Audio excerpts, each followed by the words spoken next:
Sarah, how are you? The funeral you held for your mother was lovely. It must have been a lot to deal with in such a short time. I'm sure she would have been very happy with it. Thank you for coming to pay your respects, Emily. It means a lot to me that you came all the way to see her. It was a good chance to see Stephen and the grandkids. And what kind of mother-in-law would I be if I didn't go? Thank you. I really am grateful. I regret that you and my mom didn't have much of a chance to see each other when she was alive. Yes, it really is a shame. She was living with you, wasn't she? It was the first time I'd been inside your house, so I was surprised to see how big it was. It's a wonderful home. We already had the kids when we decided to live with my mom's, so we had it built so that it would feel more spacious and open. We knew that the boys would need more space when they grow up, so we took that into consideration too, but it feels so big and empty now that my mom is gone. That must be hard on you. But you're so lucky. Our house is cramped. I feel trapped all the time. I don't know about lucky. You're living with Stephen's second eldest brother at the moment, aren't you? Yes, and it's horrible. We're living with Thomas and his wife, but I can't bear her. I don't know why he married someone like her. She does nothing but cause trouble. Really? I haven't spent a lot of time with her before, so I don't really know what she's like. I don't know how she can call herself a wife. She always cuts corners on the chores and she complains all day long. She can't discipline her own child either. He runs around the house screaming and shouting. I can't live in a place like that. I didn't know any of that. What does your husband think? Have you spoken about it with him?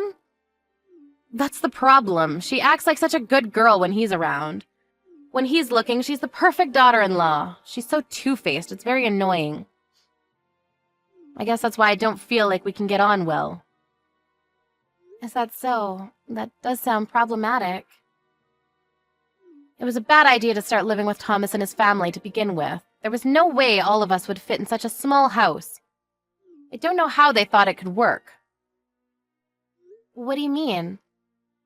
There's 5 of us. My husband, myself, Thomas, and his wife and son. Of course we can't survive in such a small house. It's only natural that we get stressed out by one another. We all need our own private space. I never knew that the situation was that bad. Is it really that stressful living together? Of course, I'm fine with living with Thomas since he's my own son, but I don't like that woman. She irritates me to no end. Every day there's something new to be annoyed about because she's so noisy about every single little detail. She won't even wash my or my husband's laundry with her families and expects me to do it by myself. Can you believe that? There's no point in living with them if she doesn't do anything for us. We're letting her live with us, so she should be a little more grateful. It's your husband's house, but I heard that Thomas and his wife are paying the gas and electricity bills, aren't they? It's not just the gas and electricity. They're paying for the groceries and other things, too. We provide the house and shelter, so the least they can do is pay for all the necessities. My son and his wife are paying for everything at the moment. That must make it much harder to mention that you're not happy with their attitude. I wonder what you could do. I was wondering about that, too. And I realized when I went to visit yesterday for the funeral, with your house being so big, maybe it would be a better idea if my husband and I moved in with you and Stephen. Don't you think that's a wonderful idea? That way we can spend more time with the grandkids, too. We hardly ever see them. Excuse me? My husband and I could move in with you. You've got plenty of space now that your mother's gone. You were saying how it feels big and empty earlier. I'm sure Stephen would be happy with that. I don't think that's the problem. First of all, we only just had the funeral. We built this house with the intention of living with my mom, so it's filled with memories of her. And we've already discussed this before with Stephen and your husband. I remember that we all decided that we wouldn't move in together, and that you would move in with one of Stephen's brothers instead. So you don't mind living with and taking care of your own mother, but you don't feel any obligation towards your in-laws? Do you have a problem with living with me and my husband? Like I said, I didn't decide that alone. I didn't mean anything by it, but my mother did put a lot of money into building this house too. So she had every right to live with us. She's gone now, but the kids will be getting much bigger from now on, so Stephen and I have already made up our minds that we'll stick with the first decision and not live with you both. I'm sorry if I've made you feel unwelcome, but that's just what we've decided. And what would you do about your current house? Are you going to give it to Thomas and his wife? I don't want to give them our house, but your house is much bigger and it's new, too. It'll be much easier for us to live in. I think it's a good idea for us to move in with you and Stephen. I'm really sorry, Emily, but I don't think that's possible. Living together will be a bit difficult for a lot of reasons. Why? What's the matter? What reason could you have to not live with us?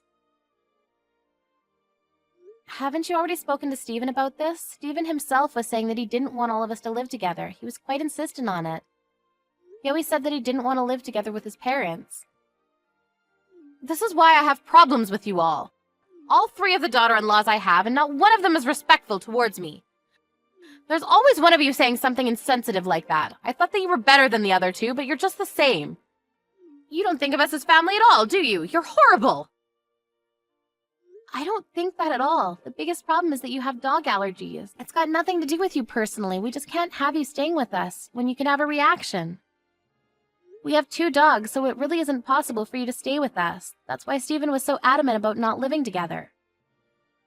We've already gone over this before. I was fine yesterday, so there's no problem anymore. That was because we had the dogs stay with a friend yesterday while we had the funeral. We didn't want them causing trouble, and we knew you were coming, so we took precautions. Then the solution is simple. Why don't you let that friend of yours keep them? That way there'll be no problem for me to live with you. I'm sorry, what? You want us to just give up our dogs?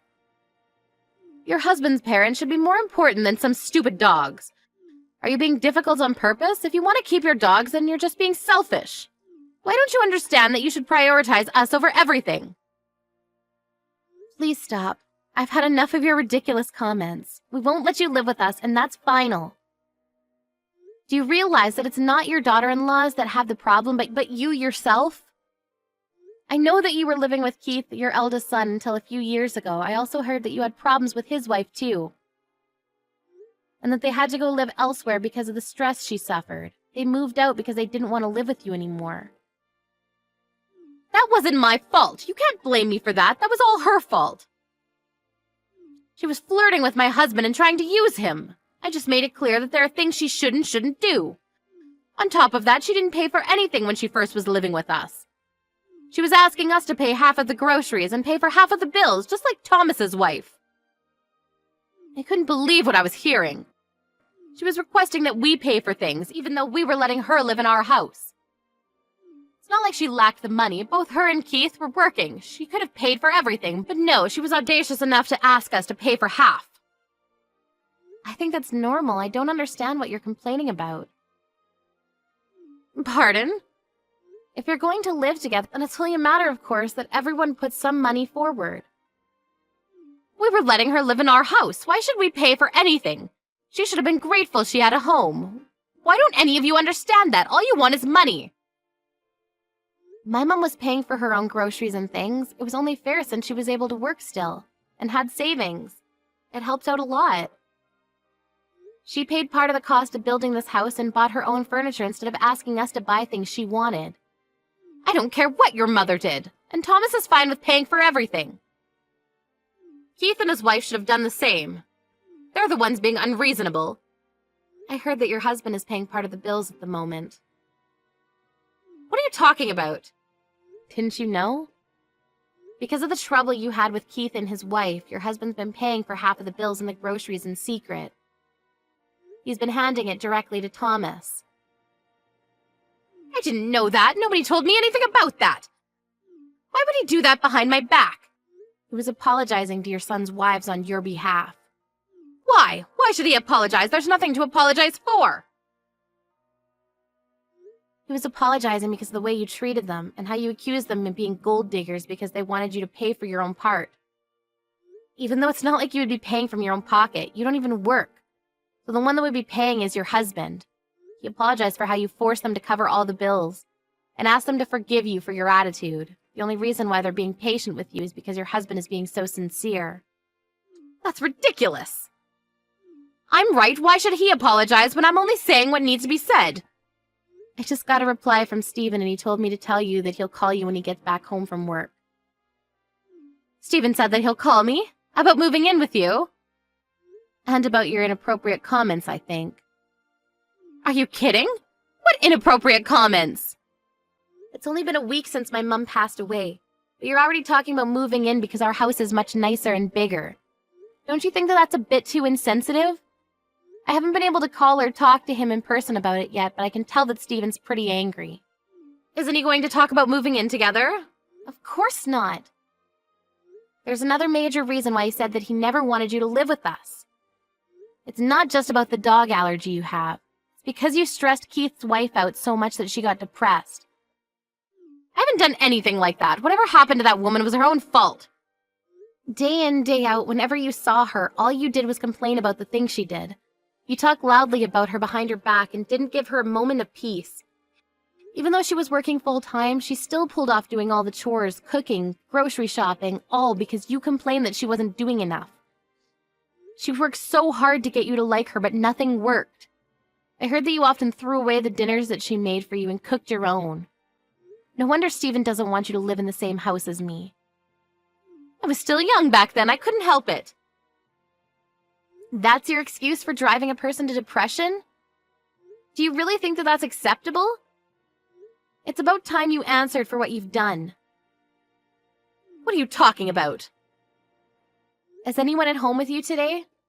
Now that you mention it, it seems awfully quiet. Thomas's wife and his son are always so noisy, but I don't hear anything. I wonder if they've gone out. What about someone much closer to you? Someone much more important? Wait, I don't think my husband is home. I'm completely alone. Do you know where Richard is? He hardly ever goes out this late. What's going on? I hate to be the one to tell you, but your husband and Thomas's family have decided that they're going to move out. What? I don't understand. We have a home right here. It's small, but there's no need to buy another place. My husband and I can move in with you, and everything will be perfect. They say that they're going to move into a bigger apartment, just the four of them. You can't be serious. I haven't heard anything like that. I don't think they've told you. What am I supposed to do? Where do I go? The people you consider noisy have moved out for you, so you can stay in the house you've always lived in. Legally, it's your husband's, but if it's you by yourself, I'm sure it'll feel much bigger. That's what you wanted. I'm sure you'll be more comfortable by yourself. Who's going to take care of me? What am I supposed to do? Cook and clean and do grocery shopping all by myself? Why isn't anyone picking up the phone? I don't understand. They've all abandoned me. I guess they all got tired of enduring your abuse. We don't live too close, so I've never had to spend a lot of time with you. So I haven't experienced it firsthand, but it looks like you caused a lot of suffering for the people around you. And since you have no consideration for the fact that I'm currently in mourning, I can only think that you're as self-centered as I've heard. I can empathize, but I can't imagine how your other sons' wives must have felt with you in their homes. It's unpleasant just thinking about it, so I think I'd like to keep my distance as well. I found divorce papers on the living room table. Sarah, what should I do? How can I make them come back? I can't do anything by myself. I think you should give your husband the divorce and let them live in peace. It means you have to pay all the bills and do all the housework by yourself. But that's what you get for not being thankful for the support you've had up until now. Your husband is graciously letting you live in the house he bought after all. Why shouldn't you pay for everything yourself?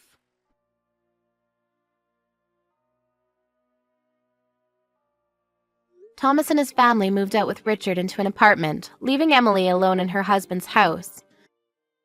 The apartment they moved into wasn't as big as their old home, but they were able to live in peace and stress-free. So they all got on well and took care of one another. On the other hand, Emily had no choice but to divorce her husband at a late age. She tried begging Stephen and Keith for help, but her eldest son had already had enough of his own mother after she caused his wife to get depression and had cut ties with her a long time ago. He didn't answer any of her calls or her pleas for help. Stephen was furious with his mother after he found out how insensitive she had been towards his wife and told her to never call them ever again. Because of her own actions and her attitude towards the people that loved her, Emily ended up living a solitary life.